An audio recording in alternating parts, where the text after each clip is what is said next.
Hello guys, in this video I am going to show you how to find nearby OMV stations by the help of the OMV Station application. But first I just want to mention, don't forget to subscribe to my channel because at 10,000 subscribers I am going to show you my whole YouTube revenue statistics and growth strategy, how to make money online. So let's jump into it. First of all, open the app on your phone. Go to your homepage and tap on the first button that you can find in this left side column, OMV Stations Around Me.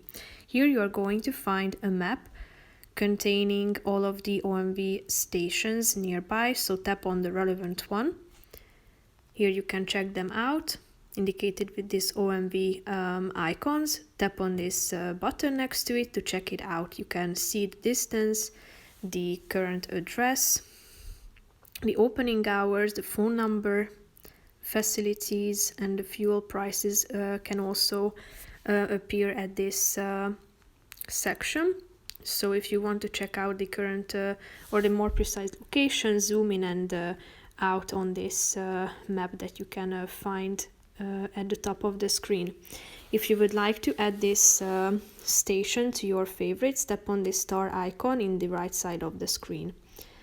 So that's pretty much it for this video, guys. See you in the next one. Bye bye.